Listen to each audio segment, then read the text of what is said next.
ನಂಗೆ ಬರ್ತಿರೋ ಡೌಟ್ ಏನಪ್ಪಾ ಅಂದ್ರೆ ಡೈರೆಕ್ಟರ್ ಅವರು ರಾಮ್ ಚರಣ್ ಅವರಿಗೆ ಸ್ಕ್ರಿಪ್ಟ್ ಹೇಗೆ ಹೇಳಿ ಒಪ್ಸಿದ್ದಾರೆ ಅಂತ. ಪೆದ್ದಿ ಇದನ್ನ ಬುಚ್ಚಿ ಬಾಬು ಸನಾ ಅವರು ಡೈರೆಕ್ಟ್ ಮಾಡಿ ರಾಮ್ ಚರಣ್, ಶಿವರಾಜ್ ಕುಮಾರ್, ಜಾನ್ವಿ ಕಪೂರ್ ಅವರು ಲೀಡ್ ರೋಲ್ ಅಲ್ಲಿ ಕಾಣಿಸ್ಕೊಂಡಿರೋ ಸಿನಿಮಾದ ಒನ್ಲೈನರ್ ಕಡೆ ಬಂದ್ರೆ, ನಮ್ಮ ಸೂಪರ್ ಹೀರೋ ಪೆದ್ದಿ ಇರೋ ಊರು ಯಾರಿಗೂ ಕೂಡ ಗೊತ್ತಿರಲ್ಲ. ಅಂದ್ರೆ ಗೌರ್ಮೆಂಟ್ ಅಲ್ಲೂ ರಿಜಿಸ್ಟರ್ ಇರಲ್ಲ ಅಂಡ್ ಅಲ್ಲಿ ಟ್ರೈನ್ ಕೂಡ ನಿಲ್ಸಲ್ಲ.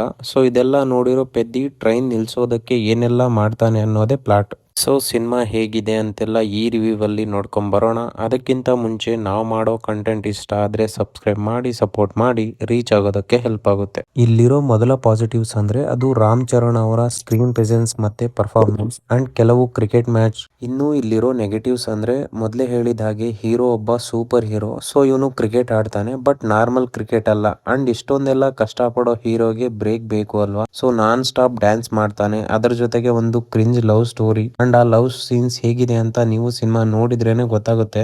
ಅಂಡ್ ಲವ್ ಹಾರ್ಟ್ ಇಂದ ಅಲ್ಲ, ಬೇರೆ ಕಡೆ ಫೋಕಸ್ ಮಾಡಿದ್ರು ಆಗುತ್ತೆ ಅಂತ ಡೈರೆಕ್ಟರ್ ಅವರು ಫಸ್ಟ್ ಹಾಫ್ ಅಲ್ಲಿ ಇಂಟ್ರೊಡ್ಯೂಸ್ ಮಾಡ್ತಾರೆ ಅಂಡ್ ಅದನ್ನ ಸೆಕೆಂಡ್ ಹಾಫ್ ಅಲ್ಲಿ ಆ ಸೀನ್ ಗೆ ಜಸ್ಟಿಫೈ ಕೂಡ ಮಾಡಿದ್ದಾರೆ. ಸೆಕೆಂಡ್ ಹಾಫ್ ಅಲ್ಲಿ ಒಂದು ಕುಸ್ತಿ ಟ್ರೈನಿಂಗ್ ಸೀನ್ಸ್ ಬರುತ್ತೆ, ಅದರಲ್ಲಿ ನಮ್ಮ ಶಿವಣ್ಣ ಟ್ರೈನ್ ಮಾಡ್ತಿರ್ತಾರೆ, ಬಟ್ ಅದು ಕೂಡ ಅಷ್ಟೊಂದು ಇಂಪ್ಯಾಕ್ಟ್ ಕ್ರಿಯೇಟ್ ಮಾಡಲ್ಲ. ಇನ್ನು ಸ್ಕ್ರೀನ್ ಪ್ಲೇ ತುಂಬಾ ಔಟ್ಡೇಟೆಡ್ ಆಗಿದೆ, ಒಂದಕ್ಕೊಂದು ಸಂಬಂಧನೇ ಇಲ್ದೇನೆ ರ್ಯಾಂಡಮ್ ಸ್ಕ್ರೀನ್ ಪ್ಲೇ ರನ್ ಆಗ್ತಾನೆ ಇರುತ್ತೆ.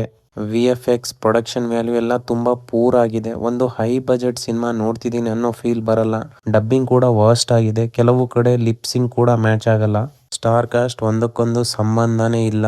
ಲೈಕ್ ಜಾನ್ವಿ ಕಪೂರ್, ದಿವ್ಯಂದು ಅವರ ರೋಲ್ ಹೀರೋಯಿನ್ ಅವರ ಆಕ್ಟಿಂಗ್ ಗಿಂತ ಬಾಡಿ ಮೇಲೆ ಫೋಕಸ್ ಮಾಡಿದ್ದಾರೆ. ಅಷ್ಟೊಂದು ಎಂಬ್ಯಾರೆಸಿಂಗ್ ಆಗಿ ತೋರಿಸಿದ್ದಾರೆ. ಅಂಡ್ ಕೆಲವು CGI ಶಾರ್ಟ್ಸ್ ತುಂಬಾ ಪೂರ್ ಲುಕ್ ಕೊಡ್ತವೆ, ಎಸ್ಪೆಷಲಿ ಟ್ರೈನ್ ಶಾರ್ಟ್ಸ್. ತುಂಬಾ ಶಾರ್ಟ್ಸ್ ರ್ಯಾಂಡಮ್ ಆಗಿ ಪ್ರೆಸೆಂಟ್ ಮಾಡಿದ್ದಾರೆ. ಇಷ್ಟೆಲ್ಲ ತೋರ್ಸೋಕೆ 350 ಕೋಟಿ ದುಡ್ಡು ಇನ್ವೆಸ್ಟ್ ಮಾಡಿದ್ದಾರೆ ಅಂತ ಅನ್ಸೋದೇ ಇಲ್ಲ. ಅಂಡ್ ಎಡಿಟಿಂಗ್ ಇಂದ ಸಿನಿಮಾ ಟೋಟಲಿ ಸಪ್ಪೆ ಅಂತ ಅನ್ಸೋದಂತೂ ಖಂಡಿತ. ಜೊತೆಗೆ AR ರೆಹಮಾನ್ ಅವರ BGM ಕೂಡ ಅಷ್ಟೊಂದಾಗಿ ಕನೆಕ್ಟ್ ಆಗಲ್ಲ. ಅಂಡ್ ಕ್ಲೈಮ್ಯಾಕ್ಸ್ ಅಲ್ಲಿ ತಗೊಂಡಿರೋ ಇಂಟೆನ್ಷನ್ ಚೆನ್ನಾಗಿದೆ, ಬಟ್ ಎಕ್ಸಿಕ್ಯೂಷನ್ ವರ್ಕ್ ಆಗ್ಲಿಲ್ಲ ಅಂದ್ರೆ ಮೆಸೇಜ್ ಕೊಡೋದು, ಮೋಟಿವೇಟ್ ಮಾಡೋದು ಇದೆಲ್ಲ ಎಲ್ಲಿಂದ ಕನೆಕ್ಟ್ ಆಗುತ್ತೆ ಅಲ್ವಾ. 3 ಗಂಟೆ ಇರೋ ಸಿನಿಮಾನ ಹೀರೋಯಿನ್ ಸೊಂಟ ತೋರ್ಸೋದ್ರಲ್ಲಿ ಫೋಕಸ್ ಮಾಡೋ ಬದಲು ಬೇರೆ ತರ ಟ್ರೈ ಮಾಡಿದ್ರೆ ಸಿನಿಮಾ ವರ್ಕ್ ಆಗ್ತಿತ್ತು.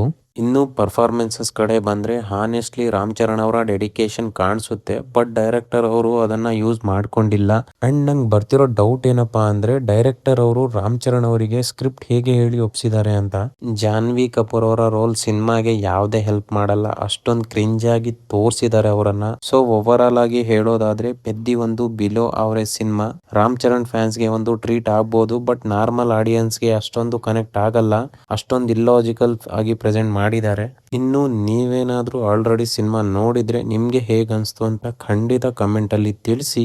ವಿಡಿಯೋ ಇಷ್ಟ ಆದ್ರೆ ಸಬ್ಸ್ಕ್ರೈಬ್ ಮಾಡಿ, ಸಪೋರ್ಟ್ ಮಾಡಿ ಅಂತ ಹೇಳ್ತಾ ಸಿಗುವ.